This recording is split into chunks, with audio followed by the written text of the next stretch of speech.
formular la pregunta tiene la palabra su autora. Sí, buenos días. ¿Qué actuaciones va a impulsar en materia de conservación y explotación de carreteras durante el 2016?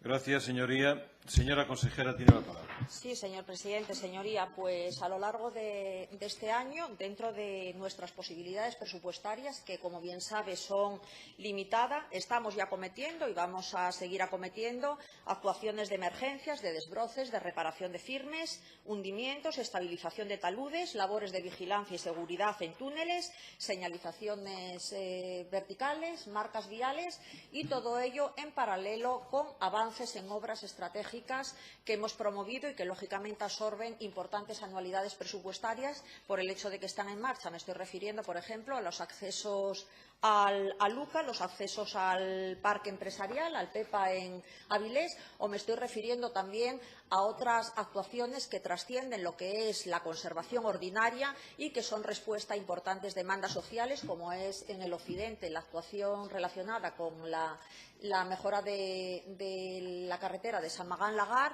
o entre Grado y Trubia la mejora también del acondicionamiento de la AS 313. Gracias, señora consejera. Señora Pérez García de la Mata tiene la palabra. Mire, consejera, intervención tras intervención siempre escuchamos lo mismo. Luego caducan los planes y la verdad que no vemos los hechos.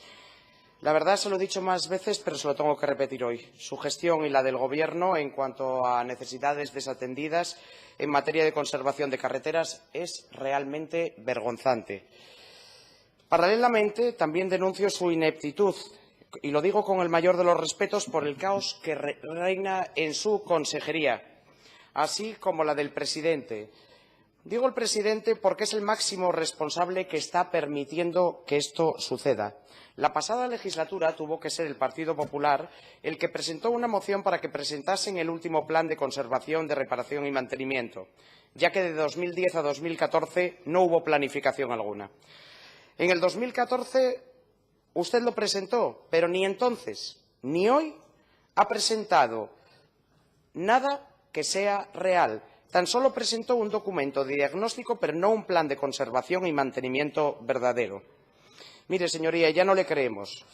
Llevamos años, y puede ver la hemeroteca, debatiendo mismos temas, iniciativas parlamentarias que se aprueban pero no se cumplen, municipios que llevan más de 10 años esperando por sus actuaciones en situaciones de necesidad y emergencia, incluso recogidas en prioridades de otros de sus planes anteriores, como la que acaba de mencionar, San Magán-Lagar, ¿para cuánto tiempo va?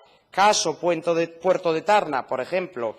Y lo más triste, despilfarrando dinero público en megainversiones de infraestructuras innecesarias, en proyectos y planes inviables. Como sabía que realmente no iba a dar una respuesta que me convenciese y que realmente se atuviese a lo realmente preguntado, le voy a hablar del caos de su consejería, de la que usted gestiona y vinculado a la pregunta que nos ocupa. Y además usted me lo ha dicho, entre otras labores, la de vigilancia.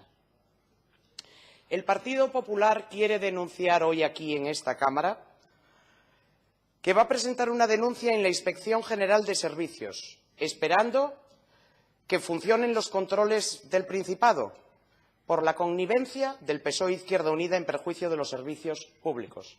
Lo digo alto y claro. Descontrol y presuntamente una irregularidad consentida y tapada hasta hace apenas un mes.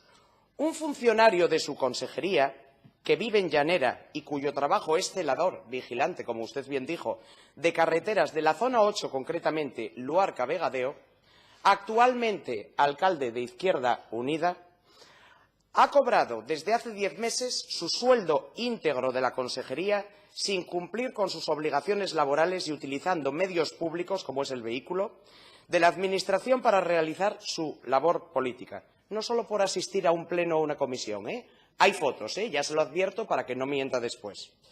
Descontroles como el funcionario que cobró millonariamente de Sogepsa, o la señora López Tirado, que está apartada vía penal de empleo y sueldo por certificar obras no realizadas. Y máxime cuando concejales del Partido Socialista tenían preguntas preparadas para efectuar en el Pleno a este respecto y fueron llamados al orden por la FSA para que retirasen las preguntas según se recoge en las actas plenarias. Esto no lo dice Carmen Pérez, lo dicen las actas del Pleno de Grau, donde el mismo alcalde de Izquierda Unida confirma haber sido presionado por su consejería por ser fotografiado en el ayuntamiento con el vehículo de la consejería en la puerta y por quejas de compañeros, incluso por Izquierda Unida, a instancias de la FSA que había que solucionar ese tema. Se ha liberado el 16 de marzo, hace 20 días. Este escándalo es de un funcionario del grupo C2, es decir, un grupo D, nivel 17. Se libera a sí mismo con 44.000 euros de sueldo, más la seguridad social. Se autoadjudica un sueldo de casi un grupo A, como si fuese jefe de servicio. Él decía que se liberaba cambiando nómina por nómina. Eso no es así. No presentó ni siquiera las nóminas, porque su sueldo real no es ese.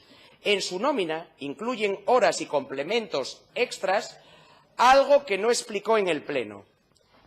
¿Ese es el ejemplo de la defensa de lo público que hace Izquierda Unida y el PSOE? Curiosamente, los que les apoyan para que ustedes puedan gobernar en Asturias. ¿Es ese parte del pacto de investidura de Javier Fernández? Mire, consejera, yo no le niego la capacidad de hacer planes, de encargar diagnósticos y su mérito de vender humo. Lleva años haciéndolo. Pero si realmente que un plan quiere que sea resolutivo, debe contener priorización de obras, cronograma de actuación y un estudio financiero detallado, que así se lo han reclamado diversos grupos de esta Cámara. Por último, de su descontrolada consejería, esperamos que asuma o que esos altos mandos a los que aluden tanto miembros del PSOE como de Izquierda Unida, que obligaron al alcalde de Grau a liberarse o a retirar preguntas del PSOE, le hagan asumir su responsabilidad de una vez por todas, es decir, su dimisión, consejera.